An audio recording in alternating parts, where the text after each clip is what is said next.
Warriors. Into the Wild by Erin Hunter.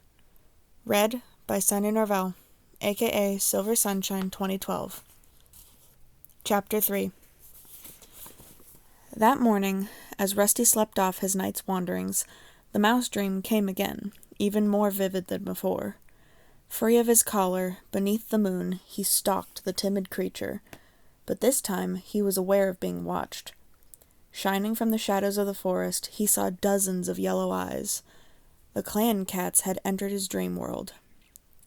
Rusty woke, blinking in the bright sunshine that was streaming across the kitchen floor.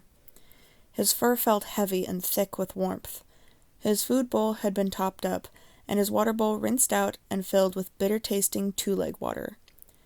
Rusty preferred drinking from puddles outside, but when it was hot or he was very thirsty, he had to admit it was easier to lap up the water indoors. Could he really abandon this comfortable life?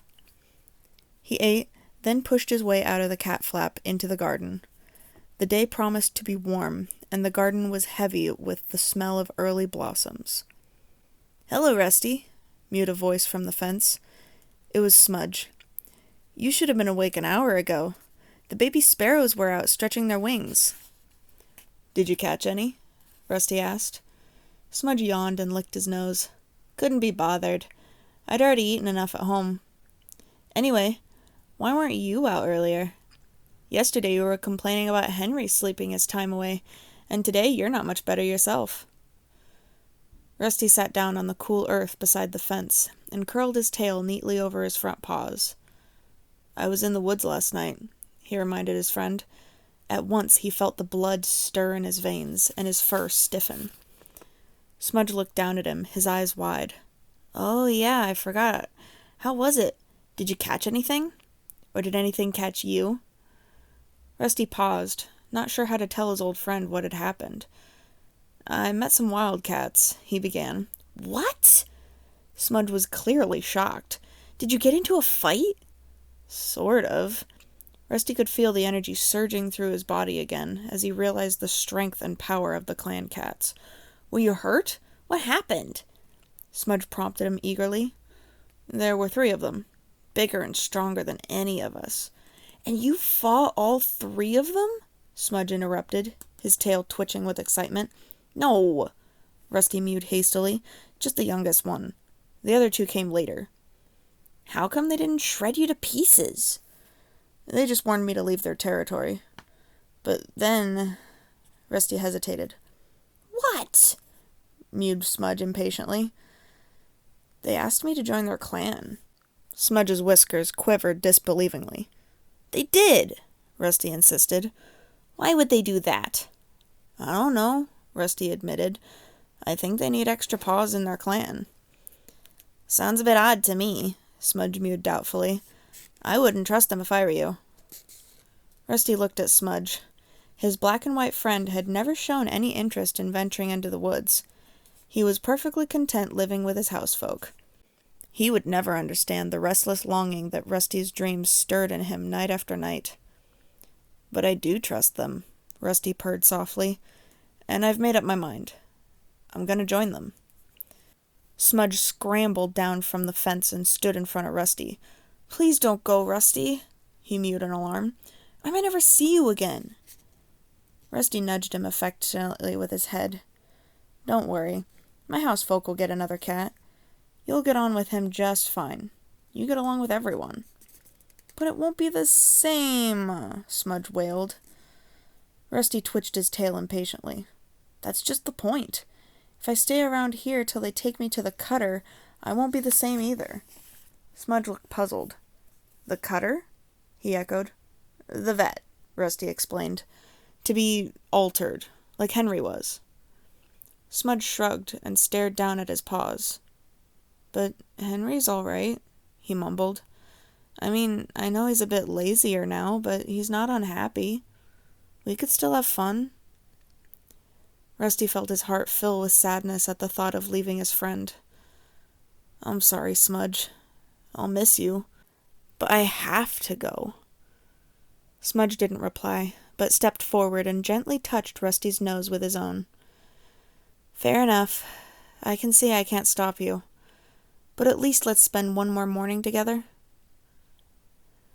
Rusty found himself enjoying the morning even more than usual, visiting his old haunts with Smudge, sharing words with the cats he had grown up with. Every one of his senses felt supercharged, as if he were poised before a huge jump. As Sun-High approached, Rusty grew more and more impatient to see if Lionheart would really be waiting for him. The idle buzz of meows from his old friends seemed to fade into the background as all his senses strained towards the woods. Rusty jumped down from his garden fence for the last time and crept into the woods. He had said his goodbyes to Smudge. Now all his thoughts were focused on the forest and the cats who lived in it. As he approached the spot where he had met with the clan cats the night before, he sat down and tasted the air. Tall trees shielded the ground from the midday sunshine, making it comfortably cool. Here and there a patch of sunlight shone through a gap in the leaves and lit up the forest floor. Rusty could smell the same cat scent as last night, but he had no idea whether it was old or new. He lifted his head and sniffed uncertainly. "You have a lot to learn," meowed a deep voice. "Even the tiniest clan kit knows when another cat is nearby." Rusty saw a pair of green eyes glinting from beneath a bramble bush. Now he recognized the scent. It was Lionheart. "Can you tell if I'm alone?" asked the golden tabby, stepping into the light. Hastily, Rusty sniffed again. The scents of Bluestar and Graypaw were still there, but not as strong as the previous night. Hesitantly, he mewed, "Bluestar and Graystripe aren't with you this time." "That's right," meowed Lionheart, "but someone else is." Rusty stiffened as a second clan cat strode into the clearing. "This is Whitestorm," purred Lionheart, "one of ThunderClan's senior warriors." Rusty looked at the Tom and felt his spine tingle with cold fear. Was this a trap? Long-bodied and muscular, Whitestorm stood in front of Rusty and gazed down at him. His white coat was thick and unmarked, and his eyes were the yellow of sun-baked sand. Rusty flattened his ears warily and tensed his muscles in preparation for a fight. "Relax, before your fear scent brings unwanted attention," growled Lionheart. "We are here only to take you to our camp." Rusty sat very still, hardly daring to breathe, as Whitestorm stretched his nose forward and gave him a curious sniff. "Hello, young one," murmured the white cat. "I've heard a lot about you." Rusty dipped his head in greeting. "Come, we can speak more once we are in the camp," ordered Lionheart, and, without pausing, he and Whitestorm leaped away into the undergrowth. Rusty jumped to his paws and followed as quickly as he could. The two warriors made no allowances for Rusty as they sped through the forest, and before long he was struggling to keep up. Their pace barely slowed as they led him over fallen trees that they cleared in a single leap, but which Rusty had to scramble over paw by paw. They passed through sharply fragrant pine trees, where they had to jump across deep gullies churned up by a two-legged tree-eater. From the safety of his garden fence, Rusty had often heard it roaring and snarling in the distance. One gully was too wide to jump, half filled with slimy, foul-smelling water. The clan cats waded through without hesitating. Rusty had never put a paw in water before, but he was determined not to show any signs of weakness, so he narrowed his eyes and followed, trying to ignore the uncomfortable wetness that soaked his belly fur. At last, Lionheart and Whitestorm paused. Rusty skidded to a halt behind them and stood panting while the two warriors stepped onto a rock that rested on the edge of a small ravine. "We are very close to our camp now," meowed Lionheart. Rusty strained to see any signs of life, moving leaves, a glimpse of fur among the bushes below, but his eyes saw nothing except the same undergrowth that covered the rest of the forest floor. "Use your nose. You must be able to scent it," hissed Whitestorm impatiently. Rusty closed his eyes and sniffed. Whitestorm was right. The scents here were very different from the cat scent he was used to. The air smelled stronger, speaking of many, many different cats. He nodded thoughtfully and announced, "I can smell cats." Lionheart and Whitestorm exchanged amused looks. "There will come a time, if you are accepted into the clan, when you will know each cat scent by name," Lionheart meowed. Follow me." He led the way nimbly down the boulders to the bottom of the ravine, and pushed his way through a thick patch of gorse. Rusty followed, and Whitestorm took up the rear. As his sides scraped against the prickly gorse, Rusty looked down and noticed that the grass beneath his paws was flattened into a broad, strong-smelling track. This must be the main entrance into the camp, he thought. Beyond the gorse, a clearing opened up. Rusty looked down and noticed that the grass beneath his paws was flattened into a broad, strong-smelling track. This must be the main entrance into the camp, he thought. Beyond the gorse, a clearing opened up. The ground at the center was bare, hard earth, shaped by many generations of pawsteps. This camp had been here a long time. The clearing was dappled by sunshine, and the air felt warm and still. Rusty looked around, his eyes wide. There were cats everywhere, sitting alone or in groups, sharing food or purring quietly as they groomed one another. "Just after sun-high, when the day is hottest, it is time for sharing tongues," Lionheart explained. "Sharing tongues?" Rusty echoed. "Clan cats always spend time grooming each other and sharing the news of the day," Whitestorm told him. "We call it sharing tongues. It is a custom that binds the members of the clan together." The cats had obviously smelled Rusty's foreign scent, for heads began to turn and stare curiously in his direction. Suddenly shy of meeting any cat's gaze directly, Rusty looked around the clearing. It was edged with thick grass, dotted with tree stumps and a fallen tree. A thick curtain of ferns and gorse shielded the camp from the rest of the woods. "Over there," meowed Lionheart, flicking his tail toward an impenetrable-looking tangle of brambles, "is the nursery, where the kits are cared for." Rusty swiveled his ears toward the bushes. He couldn't see through the knot of prickly branches, but he could hear the mewling of several kittens from somewhere inside. As he watched, a ginger she-cat squirmed out through a small gap in the front. That must be one of the queens, Rusty thought. A tabby queen with distinctive black markings appeared around the bramble bush. The two she-cats exchanged a friendly lick between the ears before the tabby slipped inside the nursery, murmuring to the squealing kits. "The care of our kits is shared by all of the queens," meowed Lionheart. "All cats serve the clan. Loyalty to the clan is the first law in our warrior code, a lesson you must learn quickly if you wish to stay with us." "Here comes Bluestar," meowed Whitestorm, sniffing the air. Rusty sniffed the air too, and was pleased that he was able to recognize the scent of the gray she-cat a moment before she appeared from the shadow of a large boulder that lay beside them at the head of the clearing. "He came," Bluestar purred, addressing the warriors. Whitestorm replied, "Lionheart was convinced he would not." Rusty noticed the tip of Bluestar's tail twitch impatiently. "Well, what do you think of him?" she asked. "He kept up well on the return journey despite his puny size," Whitestorm admitted. "He certainly seems strong enough for a kitty pet." "So, it is agreed?" Bluestar looked at Lionheart and Whitestorm. Both cats nodded. "Then I shall announce his arrival to the clan." Bluestar leaped up onto the boulder and yowled. "Let all those cats old enough to catch their own prey join here beneath the high rock for a clan meeting." Her clear call brought all the cats trotting toward her, emerging like liquid shadows from the edges of the clearing. Rusty stayed where he was, flanked by Lionheart and Whitestorm. The other cats settled themselves below the high rock and looked expectantly up at their leader. Rusty felt a rush of relief as he recognized Graypaw's thick gray fur among the cats.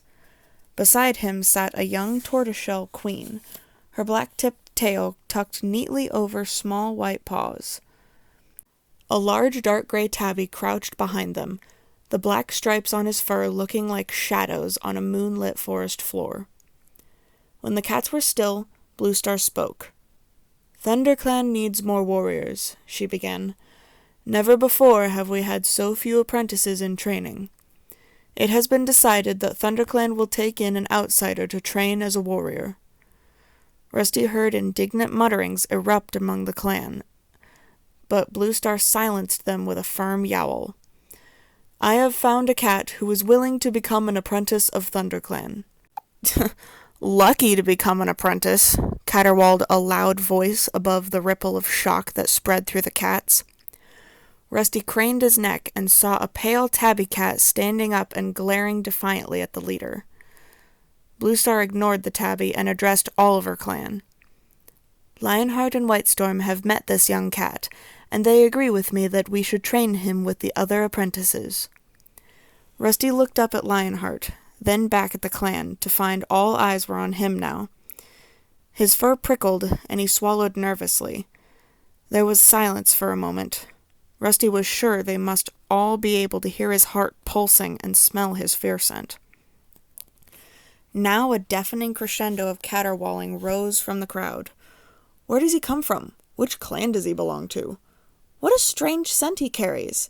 That's not the scent of any clan I know. Then one yowl in particular sounded above the rest. Look at his collar. He's a kitty pet. It was the pale tabby again. Once a kitty pet, always a kitty pet.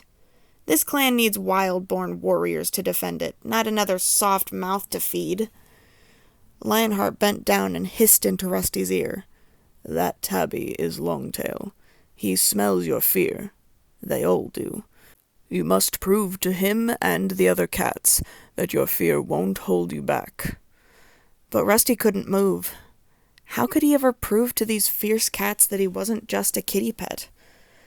The tabby continued to jeer at him. Your collar is a mark of the two legs, and that noisy jingling will make you a poor hunter at best. At worst, it will bring the two legs into our territory, looking for the poor lost kitty pet who fills the woods with his pitiful tinkling. All the cats howled in agreement. Longtail went on, well aware that he had the support of his audience. The noise of your treacherous bell will alert our enemies, even if your two-leg stench doesn't. Lionheart hissed into Rusty's ear once more. Do you back down from a challenge? Rusty still did not move, but this time he was trying to pinpoint Longtail's position. There he was, just behind a dusky brown queen. Rusty flattened his ears, narrowed his eyes, and, hissing, leaped through the startled cats to fling himself onto his tormentor. Longtail was completely unprepared for Rusty's attack. He staggered sideways, losing his footing on the hard-baked earth. Filled with rage and desperate to prove himself, Rusty dug his claws deep into the tabby cat's fur and sank in his teeth. No subtle rituals of swiping and boxing preceded this fight.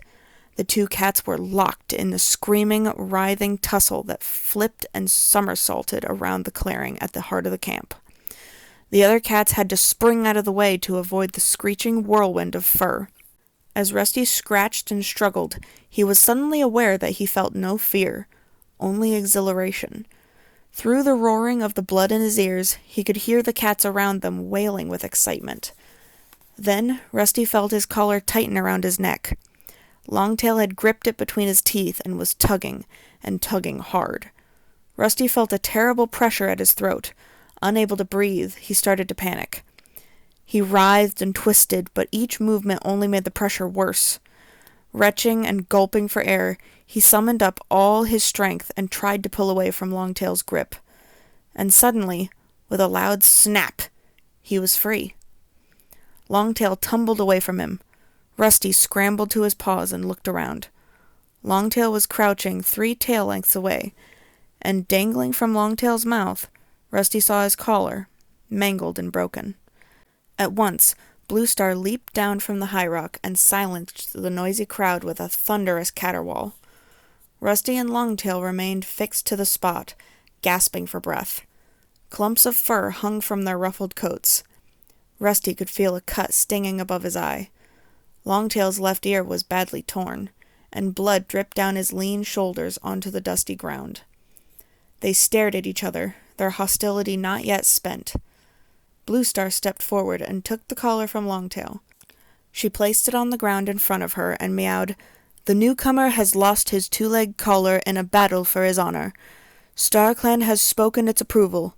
This cat has been released from the hold of his 2-leg owners, and is free to join ThunderClan as an apprentice." Rusty looked at Bluestar and solemnly nodded his acceptance. He stood up and stepped forward into a shaft of sunshine, welcoming the warmth on his sore muscles.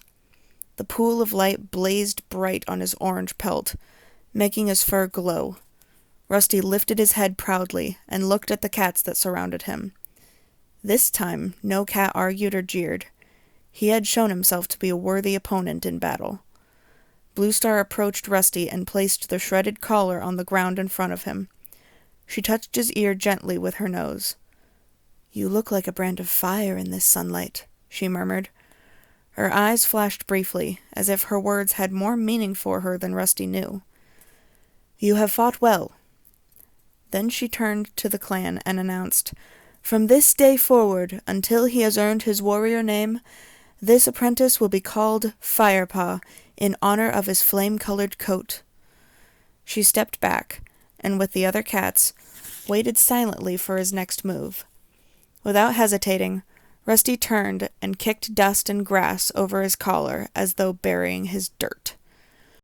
Longtail growled and limped out of the clearing toward a fern-shaded corner. The cats split into groups, murmuring to each other excitedly. "Hey, Firepaw!" Rusty heard Graypaw's friendly voice behind him. Firepaw! A thrill of pride surged through him at the sound of his new name. He turned to greet the gray apprentice with a welcoming sniff. "Great fight, Firepaw," mewed Graypaw, "especially for a kitty pet. Longtail is a warrior, although he only finished his training 2 moons ago. That scar you left on his ear won't let him forget you in a hurry. You've spoiled his good looks, that's for sure." "Thanks, Graypaw," Firepaw replied. "He put up quite a fight, though." He licked his front paw and began to wipe clean the deep scratch that stung above his eye. As he washed, he heard his new name again, echoing among the meows of the cats. "Firepaw." "Hey, Firepaw." "Welcome, young Firepaw." Firepaw closed his eyes for a moment and let the voices wash over him. "Good name, too," Graypaw mewed approvingly, jolting him awake.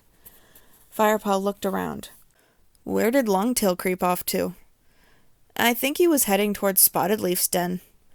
Graypaw tipped his head toward the fern-enclosed corner Longtail had disappeared into. "She's our medicine cat. Not bad-looking either. Younger and a lot prettier than most." A low yowl next to the 2 cats stopped Graypaw mid-speech. They both turned, and Firepaw recognized the powerful gray tabby cat who had sat behind Graypaw earlier. "Darkstripe," mewed Graypaw, dipping his head respectfully. The sleek Tom looked at Firepaw for a moment. "Lucky your collar snapped when it did. Longtail is a young warrior, but I can't imagine him being beaten by a kitty pet." He spat the word kitty pet scornfully, then turned and stalked off. "Now Darkstripe," Graypaw hissed to Firepaw under his breath, "is neither young nor pretty." Firepaw was about to agree with his new friend when he was interrupted by a warning yowl from an old gray cat sitting at the edge of the clearing. "Small Ear smells trouble," Graypaw meowed, immediately alert. Firepaw barely had time to look around before a young cat crashed through the bushes and into the camp. He was skinny and, apart from the white tip of his long thin tail, jet black from head to toe. Graypaw gasped. "That's Ravenpaw! Why is he alone? Where's Tigerclaw?" Firepaw looked at Ravenpaw, staggering across the floor of the clearing. He was panting heavily. His coat was ruffled and dusty, and his eyes were wild with fear. "Who are Ravenpaw and Tigerclaw?" Firepaw whispered to Graypaw, as several other cats raced past him to greet the new arrival. "Ravenpaw's an apprentice. Tigerclaw's his mentor," Graypaw explained quickly. "Ravenpaw went out with Tigerclaw and Redtail at sunrise on a mission against RiverClan. The lucky furball." "Redtail?" Firepaw echoed, thoroughly confused by all these names. "Bluestar's deputy," hissed Graypaw. "But why on earth has Ravenpaw come back alone?" he added to himself. He lifted his head to listen as Bluestar stepped forward. "Ravenpaw?" The she-cat spoke calmly, but a look of worry clouded her blue eyes. The other cats drew back, curling their lips with anxiety. "What has happened?" Bluestar jumped onto the high rock and looked down at the trembling cat. "Speak, Ravenpaw." Ravenpaw was still struggling for breath. and his sides heaved fitfully while the dust around him turned red with blood. But still he managed to scramble up onto the high rock and stand beside Blue Star. He turned to the crowd of eager faces that surrounded him, and summoned enough breath to declare, "Redtail is dead! Redtail is dead!" Thank you for listening to Warriors Into the Wild, Chapter 3. If you liked this video, please leave a like and comment to tell me what you think.